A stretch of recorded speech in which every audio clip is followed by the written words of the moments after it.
What is up? It is week 13 of the fantasy football season and the actual football season. Yeah. Good morning, Justin. Good morning, Perry. How are you doing?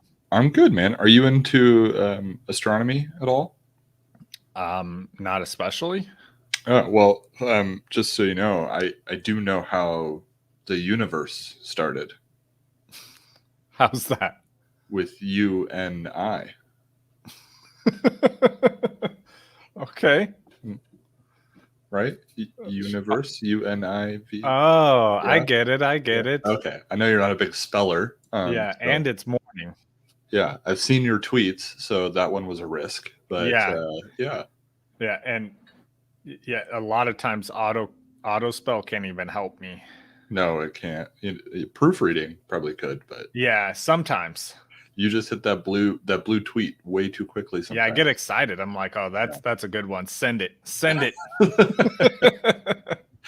I hit the money on the mark last night though. With I had one said, correct me if I'm wrong, but isn't the Seahawks already the Washington football team? Yeah, that was pretty good. Good. I did actually proofread that one. They're playing like the Washington football team. Yeah, that's very accurate. Unfortunately for all the Seattle fans. Right. Yeah. Is it the end? Do you think this is Pete Carroll's last season in Seattle? Oh, yeah. I mean, I said that before the season started. As soon as they kept both of them, I was like, all right, one of them's gone and Pete Carroll is definitely gone.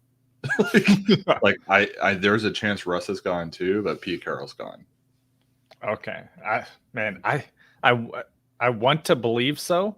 I believe it should be so, but I just don't know if it actually happens. I mean, the Seahawks, honestly, probably aren't the worst team in the NFL, but no, watching them play last night, they definitely looked like it. Yeah, I mean, you still have the Detroit Lions in the NFL.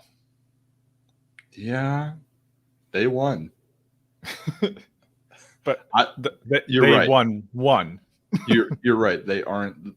I mean, the Detroit Lions are the worst team in the NFL. There's no doubt about it. But the Seahawks look really bad. Yeah, they did. They have not been looking good at all. And at first, I used to want to credit that to Russ's finger or whatever, but that's not it. It's just, as a 49er fan, I can't ever count them out. I'm like, no, they're just tricking me again.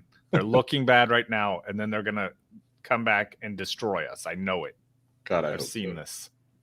I hope that happens. But we do play next week, so there is a good possibility of it happening. Before we get into the waivers, though, I wanted to. So right before the draft happened for fantasy, the ADP for CBS for just the first round for this week. All right. Christian McCaffrey was number 1 on IR. Dalvin Cook is out. He is number 2. Derrick Henry is number 3 on IR. Alvin Kamara was number 4, questionable.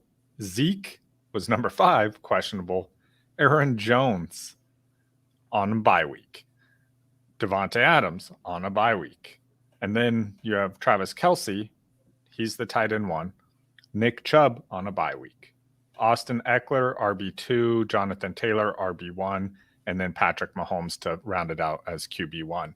It's just crazy. Like, if you had a late round draft pick, this is your week. I mean, this has been your season, really. Yeah. I mean, Zeke was my number 1 pick at 5, and that's been okay until, recently. Yeah. But otherwise, I think that's definitely been the truth. I mean, definitely. My number 1 running back is actually, oh my gosh, I just completely brain farted. Austin Eckler. Oh, yeah, I was going to say a lot of these late round people like have someone like Austin Eckler and Jonathan Taylor or something like, that's a possibility. And that's just ridiculous. It is ridiculous. All right. Well, let's get into some waiver wires, Perry. Mm-hmm. Yeah. I just want to touch real quick on a couple of the injuries this week. I mean, people don't know about it, right? But I want to know what you think about this coming out of Dallas. Justin just dropped this morning. Jerry Jones expects Zeke to have a serious load against the Saints on Thursday. I mean, first of all, phrasing. Second of all, he should. I mean, you have your wide receivers who have been banged up. Like, you need to feed Zeke, right? Like that. He has it tattooed on his stomach, and give him the attention he's craving. Okay, so is Zeke going to get fed? Yeah, I think he will. He will. Okay. Yeah, I have my doubts. When we say fed, I'm saying like 17 to 22 carries. Oh, I'd be psyched about that. Yeah, and I think he will this week. Right. Okay, cool. Then I'm starting Zeke, and I think I'm playing you. So. Oh no, don't then. Someone has a question. PPR trade DK and Fournette for. Justin, did we lose you? I think we may have lost Justin. Yeah, we're back. We're back. Okay. I would say no to this. I mean, I know DK had one catch last night, but like that's not his norm. And I think him and Fournette combined are better to have on your team, unless you have a pretty stacked team. Yeah, that one's tough. What we talked about the Seahawks, I'm so worried about DK or Fournette and Waddle for Marquise Brown and Swift. I would hold on to Fournette and Waddle. Yeah. Waddle really coming into his own now. And we'll talk about Swift in just a little bit. And Fournette's not bad. No, Fournette's fine. Yeah. Okay. Other injuries, Justin. Obviously, we lost Dalvin Cook. He's going to miss at least 2 games. Trey Sermon may go on to short-term IR. Darren Waller is week to week. Pat Freiermuth is being evaluated for a concussion. Deebo Samuel expected to miss 1 to 2 weeks. Christian McCaffrey is done for the season. With Deebo, one of my concerns coming into the season was their offense being the quarterback situation, being able to get him the ball. Mm-hmm. And San Francisco's like, well, what if you don't need the quarterback to get him the ball? And just started handing it off to him. Yeah, and that's worked. Yeah. Deandre Swift is questionable for week 13. Who am I missing? I feel like I'm missing somebody. Did you talk about Christian McCaffrey or? Yeah. Okay, maybe I covered it. Anyways, lots of injuries this week. It's been a rough week for running backs. Luckily, I have all the handcuffs on my team. Sitting on Alexander Madison, Tony Pollard, and Chuba Hubbard all season. Nice. So that's good.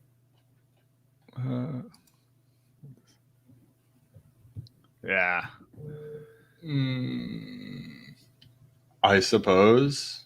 I mean, it's better. It's better. But, man, I don't know if I want to give up Fournette. I honestly understand trying to unload DK right now, but you're literally unloading him at his floor, at his absolute floor. Justin's right. Wait for DK to go, have a decent week next week, and then unload him. DK and Lockett this season have kind of been like Antonio Brown and Juju were when they're on the same team, where it's like their stats are very comparable and each one of them gets a week. So you just wait for his week and then trade him. Okay, we need to get into these waivers, my friend. We do. Who shall we talk about first? Well, I mean, I think Alexander Madison's probably the number one. Yeah. If he's not on Perry's team in your league. He probably is. Wherever your league is out there, Perry owns Alexander Madison, just so you know. Yeah. He's nowhere in the league. It's just mine. It just says Perry next to him. He's like over 50% rostered on Yahoo League, so Yeah, but if he is out there, go ahead and snag him up because Snack him up. snack him up. Yeah, I mean, with Dalvin Cook out, he is there. Chuba Hubbard's coming in behind CMC, right? But Alexander Madison is. We've seen him do this, and we've seen him produce in this offense before. So I feel more comfortable having him than Chuba personally. No, yeah, absolutely. Alexander Madison's the top priority. If he's available, grab him. And then I would probably have Chuba Hubbard as the number 2 priority if he's available. Again, owned in most leagues. After that, we can start getting into some of these other guys that are a lot less rostered. Yeah. First guy I had on my list was Boston Scott. Oh, nice. Yeah. Yeah. With not Emmanuel Sanders. Man, it's early. I'm just going to say Sanders, and you guys know who I'm talking about because I can't remember his first name now. With Sanders missing some time, it sounds like it's going to be the Boston Scott and the Jordan Howard show. They love Boston Scott in Philly. They've liked Boston Scott for the last 3 years. So I'm pretty sure that he'll get the bulk of the work. The one problem is going to be Jordan Howard's going to vulture the touchdowns. He's done it his entire career, but like I think that with Boston's the separation between the carries that you'll see from Boston Scott to who I was going to say Leonard Fournette, Jordan Howard, the separation there, it's a huge one. I would say it's like a mile. A mile? Yeah. Yeah. Miles Sanders is his name. Oh, nice. Okay. Well done. But no, I agree with you. There's a few leagues I've been rostering Miles Sanders, and that has worked out for me. Miles Sanders. Sorry, Boston Scott. Looks like Jordan Howard might not be back for Week 13. And that's even better for if you're a Boston Scott owner. If that's the case, Boston Scott's probably like mid to high end RB2. Yeah. And a guy I really like is Jamal Williams, as Harry was just talking about with Swift. He's dealing with shoulder injury. So once he was out, it was all Jamal Williams show, and he did great with it. I mean, outstanding. 15 carries, 65 yards, catching 5 targets for 18 yards. And plus his post-game like interviews or press conferences are just the thing of magic. Like, it's beautiful. Which matters. Yeah, it does. It makes me more proud to own the guy in fantasy when I see stuff like that. That's why I'm still holding my breath for Ryan Fitzpatrick. Right? I have him in my IR slot in a couple leagues. Come on, yeah. Baby. I believe in magic. I've got Jamal Williams at probably a low end RB2. I think a lot of what Swift has been has a lot to do with Swift, but Jamal Williams has a similar skill set, and he's done it for a while in the NFL. So I do like Jamal Williams. Did you mention Michael Carter and the injuries? I did not. Yeah, that's another one. That was a tragedy for me because he started out slow in the season, but he really started to shine to where you could start him every week, in your lineup, and he was doing just fine. He wasn't putting up, crazy numbers, but steady, just in the teens. And I mean, that's awesome, especially for a running back from the Jets. But with him being out last week, they brought Tevin Coleman in. He saw the bulk of the carries with 16 carries.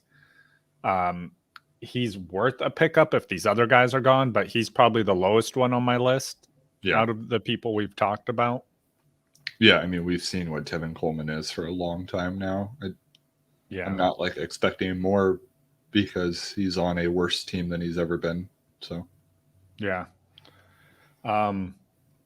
Kendrick Bourne. Yeah, I bet Perry. I told you, this guy. Yeah, did you give me the Bourne ultimatum? Yeah. So I've been calling him all of those during the Sunday shows I've been doing. The Bourne Supremacy, the Bourne Ultimatum, all of them. And then I heard them use it during I'm like, hey, That's mine. It's pretty obvious, Justin. I don't. Yeah, but no one else has been saying it. And then on the red zone, what's his name? Whoever runs the red zone. Scott Hansen. Yeah, he is like, Scott Hansen was like, that's so and so out there with that coining that phrase. I'm like, no. You're not famous enough, Justin, to coin that phrase. It's upsetting. There is one. I'm a little apprehensive about going out and picking Bogart has a ton of names for him. Going out and starting a wide receiver from New England, not because I think that Kendrick Bourne is bad or any of these wide receivers are bad. I don't know. Starting any New England fantasy asset is just scary. You just don't know who it's going to be week to week. That's his Halloween name. The Unborn? Yeah, it sounds like terrifying. His Easter name is Born Again. Yes. Yeah. Yes. No, I agree with you though. New England's except for maybe Jacoby Myers, I'm more okay with putting him in. I think I'd rather start Kendrick Bourne than Jacoby Myers. Wow. I'd rather start Jacoby, but I think I like Kendrick Bourne. I get excited whenever I see him do well, but he usually seems to have like a big week and then kind of disappear for a little while. While we're on the topic, Mac Jones, Rookie of the Year. Man, I'm trying to think. So as far as the quarterbacks go, I don't think it's close. Yeah, he's running away with this. There's not another rookie out there that I think is even in competition for this, another quarterback. Doing fantasy stuff, I don't follow the defensive players as much, but they also rarely win these awards. So yeah, I'm going to say it's probably Mac Jones. Yeah, it's probably Mac Jones. Okay. Who else you got?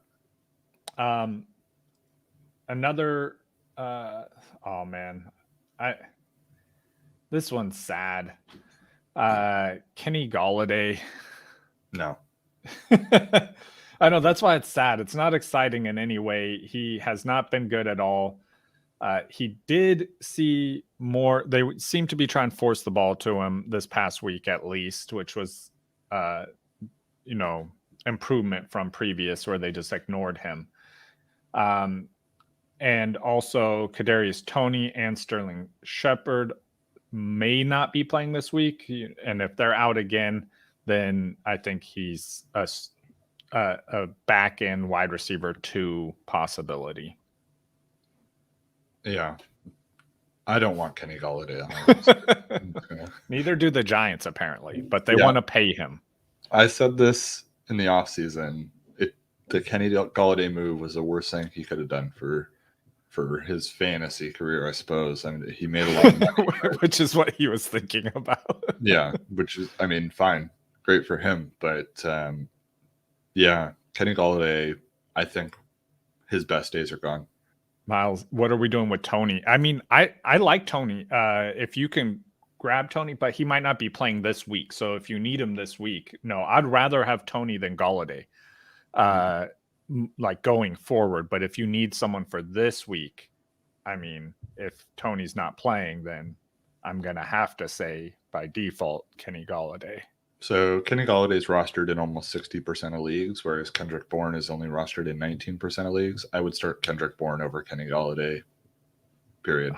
I don't think I would, but I think I might out of spite if I've been starting Kenny Golladay all season. Stop starting Kenny Golladay. Yeah, well, I do have leagues where it's not an option. Kendrick Bourne might be an option. No, not in these ones. They're like 14-person leagues, and you start like 3 wide receivers and a flex. We could find somebody. Okay. How you feel about Van Jefferson? He saw 9 targets this week. We were worried that he would see less targets with Odell Beckham coming in there, but I mean, Robert Woods got injured, which cleared the way up, cleared up some targets. So Van Jefferson didn't have to see any drop in targets. In fact, he saw even more this week. So yeah, that's a tough one. I mean, that's kind of been the topic of discussion. I've been talking about that with our friend Sean. I lean Van Jefferson. I'm trying not to get sucked into the name value of Odell Beckham Jr. We've seen what Odell Beckham is for the last three years. He's trending down. He has been trending down that whole time. He scored his first touchdown since week 4 of 2020, I think. Van Jefferson is trending up, and I think I'd rather be on that roller coaster. I may be wrong, right? It could be Odell, but I lean Van Jefferson over Odell. Yeah, and interesting too is Van Jefferson saw 98% of the snaps. Odell Beckham did not. So he's on the field basically nonstop. So there's more chances for him to get targets. I'm starting Van Jefferson over Odell Beckham anywhere that I could. The team knows that Van Jefferson's the future. So I'm just gonna stick with him as well. And I like Matthew Stafford. I think he's a good quarterback that likes to push the ball downfield. So he's going to produce yards for that team. It's as long as he's there as quarterback, then there's going to be wide receiver options there, not just one. Right. Which Tennessee running back is the Tennessee running back to own? Oh, I passed this. Go back in my notes. Where did I put it? I know I had this earlier. It's Hilliard. Yeah. Because there it is. I was a little suspect of how much, because there's conflicting reports on who they were going to be feeding the ball between him and Foreman. So in most leagues, I just avoided the situation. And it's something I regretted. I should have took a chance on it. Hilliard was the one I was thinking, but those reports scared me off. But he saw 12 carries for 131 yards and a touchdown. And of course, you're going to see on SportsCenter his 68-yard touchdown run because it's the highlight, but he looked good through the entire game. Yeah. No, he did look very good. They do have a bye week this week, though. So if you're looking for a start for this week, you are out of luck when it comes to the Tennessee running backs. But I think Hilliard's the one to own as well. You think Derrick Henry makes a return for the fantasy championship? Man. And if he does, do you have the balls to put him in your lineup? Fortunately, I own 0 Henry shares, so I will not have to make that decision. But I think that you could vouch for this, Perry, but I would put him in my lineup if he came back. I take risks. You do take risks, that's for sure. Yeah, I would. If he was back and on that field, he's going to be in my lineup. And I'm going to be as confident as I can until I lose. I've known you almost your whole life, and that is an accurate description of how you handle things. So as long as there's hope, I am confident I'm winning. Yeah, even when there is no hope. Probably accurate. They could fumble 4 times, and then I'll still win. Yeah. Okay. Well, who else you got? Are there any quarterbacks that you're throwing in, or that you're considering? Quarterbacks? Yeah. I've had Tom Brady all season. Yeah. So I haven't really put a whole lot of thought into quarterbacks. I heard he's getting old. What's that? I heard he's getting old. No, he gets just better. I think Kirk Cousins is a nice streaming option against Detroit. I think Joe Burrow against the Chargers. The Chargers don't scare me after what Denver just did to them. Is a decent streaming option, although I think I'd go Cousins over Burrow. I would avoid Derek Carr this week against Washington. I think what we just saw them do to Russell Wilson kind of scares me. Carson Wentz against Houston. I love that. That's where I was going to go with this. Carson Wentz, I think, is going to be just amazing. He did great against the Buccaneers, who have an outstanding defense. So, I mean, Miles in the chat, I know he's a Texans fan. He can vouch for how bad the Texans are. They're just atrocious, and teams they're like a pool of fantasy points that teams go bathe in. So everyone on that team is going, Jonathan Taylor, like everyone is going to just bathe in fantasy points. The imagery there is kind of weird though. Carr or Taysom Hill for week 14. Who? Carr or who? Taysom Hill. I mean, I would lean Derek Carr. I would like to see what they do with Taysom Hill this week. Yeah. That situation has just been. I can't believe they signed him to that deal and then he just didn't play. I guess everybody's expecting him to start this week. So if he does start or does play significant time this week and he looks good, then I would probably say Taysom Hill over Derek Carr. But as of right now, it'll be Derek Carr in week 14. Yeah. So the fear is that we could see reports all week that Taysom Hill's going to be the starter, but by quarter number 3, they're like, all right, good job, Taysom. Now we're going to put you back on the bench and put Trevor Siemian back in. Right. That situation's so weird. I think the Saints might be one of the worst run franchises in the league right now, which is odd to say because they've been so good for so long. Yeah, it's sad. It is sad. It is sad. That's a good way to put it. Other than that, I mean, it's all the normal starters. I guess I got one, Russell Gage. Oh, you were asking about quarterbacks, my friend. Oh yeah. With quarterbacks. Yeah, sorry, I just jumped back to the wide receivers. Yeah, go ahead. Russell Gage. Yeah, you really want a Matt Ryan target catcher right now? No, I don't. But if I had to, if I needed one, if I needed someone to catch the ball and all those other people were taken, the next one on my list would be Russell Gage. As the last few games, he's finally started to see targets. And it's mostly because, teams are just bracketing Pitts and quad coverage or something. And Russell Gage is running routes by himself with no defenders on him. So he catches half of them finally. But he's seen 7 targets in 3 of the last 4 games. So that's nice to see. Now, if he could start hauling all those in and making something out of them, it'd be better. You guys heard it. Justin starting Kenny Golladay and Russell Gage. It's going to be a pretty rocky end of the season. Just there are leagues I'm starting both of those players in, but they are both deep leagues. Also, like there's a reason why I mentioned the people in these orders. Let's see. I'm not playing you. Darn, I was hoping I was playing you. Are there any tight ends that you're grabbing on waiver wire? Tight ends. They're tight ends, so yeah, so I might be if I need one for the week. Yeah. I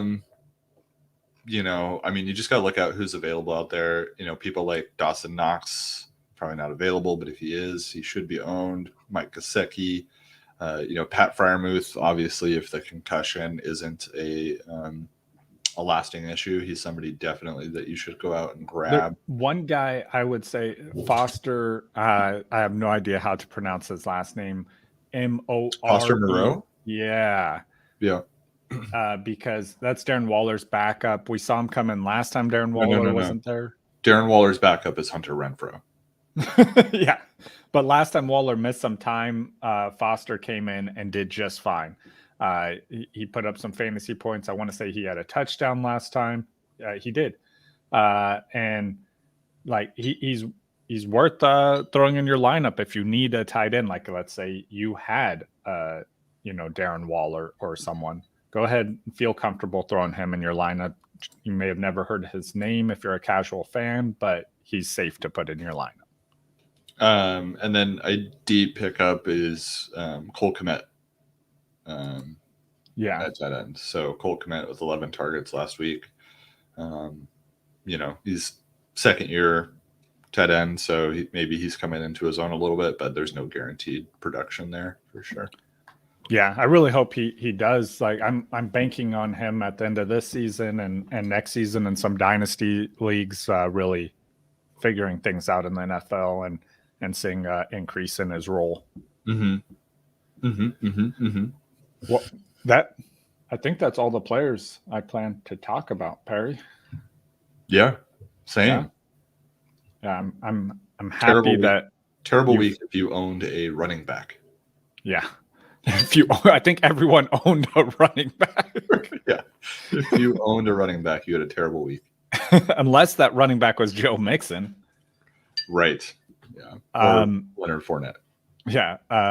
I'm happy to welcome you aboard the Kendrick Bourne train, Perry.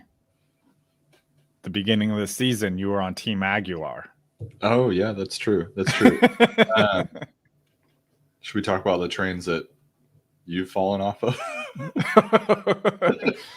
I haven't fallen off them yet, Perry. I'm being dragged by them right now. Being dragged behind them. Yeah. I will say, though, I guarantee now that oh, shoot. Who is it? Saquon Barkley finishes above CMC now. I guarantee it. Yeah. It's a bold guarantee. Gosh, Saquon. That saga. Yeah, let's see if he'll finish above Derrick Henry. I mean, he might. I don't think so. He's got an extra week to do it now this season. Right. So. Christian McCaffrey's currently running back 26, where Saquon's probably 30 something. No, Saquon is 40. Oh, he fell. Saquon is 41. Nice. So give him about 2 weeks to make up those 12 points. This is the race everybody wanted to watch. And where's Derrick Henry at now? Let's see. Who owned Derrick Henry? Can't remember who owned him. You should be able to just sort by players. Right. I can do that. I have the power. Yeah, I got to figure this out. This is important. It's what the people want. All players. Miles says, I fear for Barkley now. Yeah. That's a good point. Derrick Henry's still RB4. Okay. We got some. There's no way Saquon catches What's Derrick. the point difference, though? Massive.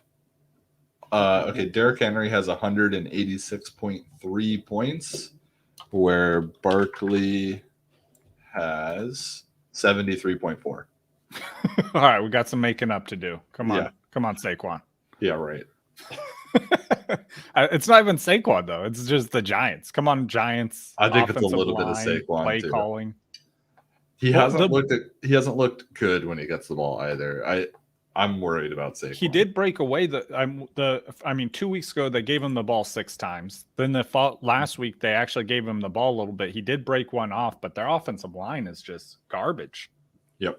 Which is and sadly it's slightly improved from last year in every metric. Okay, Justin, real quick 30-second take here. Where do you take Christian McCaffrey and where do you take Saquon Barkley in the draft next season? Okay, I tweeted about this, and there's one more name I'm going to include is J.K. Dobbins. Yeah, so Saquon, I'm saying mid-second round. CMC, late first round. And then J.K. Dobbins, 4th round. And real quick with CMC, it's like... It's a hot stove, like with a little kid. You see them reaching for it. You're like, it's going to burn you. Why are you reaching for it? But when he's there at the end of the first round, like you just can't resist. You absolutely take CMC at the end of the first. Yeah, exactly. Take CMC at the end. And there's at this point a pretty good chance that you're going to get burned, but you're taking him because while he's on the field, he's worth it. He's the best fantasy running back on the field when he's healthy. Period. I don't think anybody's better right now. But the problem is his ankles are made of paper mache. Yeah. So, yeah, I mean, I'm thinking that this current ankle injury is not super severe, and they're just not willing to play the game anymore. And so that's why he's out for the season. So I'm hoping that he's just going to get a really nice long time to heal up, and CMC will come back strong, right? But I'm certainly not dropping a top 5 pick on CMC next season, but he probably has the highest potential of every late round running back or late first round running back to be a top 3. So. Yeah. I you're right. And he could finish number 1 overall. Yeah. Jonathan Taylor, though, Perry, where are you drafting him? Is he the 101? He is the 101. Yeah. One thing I think is interesting is a couple weeks ago, I would say Derrick Henry was the 101 undoubtedly. Right. And so I like, that's kind of where I think what I think is funny is like Derrick Henry got injured and now he's not the 101.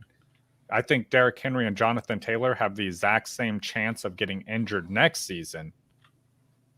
So I think there's still an argument for Derrick Henry to be the 101. I would say that Derrick Henry has probably peaked, right? In terms of his career trajectory, he's probably peaked. That doesn't mean that he's like rocketing downhill. Yeah, exactly. A plateau would be nice. Right. But I think the likelihood is that he's peaked and he'll never have another fantasy season like he had last season, ever. That doesn't mean he won't have good ones. I think he'll have good fantasy seasons, but he'll never do what he did last year. Whereas Jonathan Taylor has not peaked yet. That's absolutely true. I'm going to take Jonathan Taylor over Derrick Henry. But will his peak be as high as Jonathan? Well, there's Taylor? no way to predict that, right? Yeah, exactly. So. But I mean, that's what we're trying to do. Right. But I'll take the potential over Derrick Henry right now. That's not saying I dislike Derrick Henry, right? It's very unlikely that I'll have the 101. Yeah, you hate Derrick Henry. I heard it. No, I like Derrick Henry. I want to tell him that to his face. That's all I'm saying. All right. No, okay. I think there's an argument for both of them. So, I mean, if I have the 101, luckily I got about 10 months to make that decision. So I'll be like looking at stuff before I actually make a decision. I think if it were right now, I would probably take Jonathan Taylor as well. I would definitely take Jonathan Taylor. And I don't think anybody else creeps into the discussion, right? Who's the wide receiver 1 next year? That's a tough one. Right? That's a tough one. I mean, do we just place Cooper Kupp there? No. Deebo Samuel? Like, those are the top 2 wide receivers right now. I don't think either one of them should be the wide receiver 1 going into next season. Yeah, it's neither of those two. I would say that it's probably Devontae Adams until we know what happens with Aaron Rodgers. Yeah, exactly. Tyreek Hill obviously needs to be in the conversation. It should be an interesting offseason for sure. It should be fun. Look Patterson over CMC. Do it. Do it. Yes. You don't have the balls. Do it. Patterson's trajectory was a little uncommon this season, right? He took him, some players take a year or 2 to break out. Some take 8. And then they finally have their breakout season. Are you guys ready for the blow up that's going to happen in Atlanta? That team is going to be ripped apart. Yeah. I mean, yeah, they should be. They will be. Yeah. There's nothing left to salvage. Yeah. I mean, will no longer Calvin Ridley to draft Matt Ryan. All right. Yes. I've been doing finally. It for 3 years. I will no longer do it. Calvin Ridley, he's the bright part of their team if he's part of their team. If he's part of their team. Yeah, that's maybe. Yeah, he'll be there. Calvin Ridley will be there. Kyle Pitts will be there. That's it. Yeah, I forgot about Kyle Pitts. Yeah. Yeah, those will be. They'll build the rest of the team around them. Right. But Matt Ryan will not be the quarterback. All right. Well, that was fun. Let's do this again. Sure. Yeah. See you, Just text me, yeah, see you guys week 14. Peace out.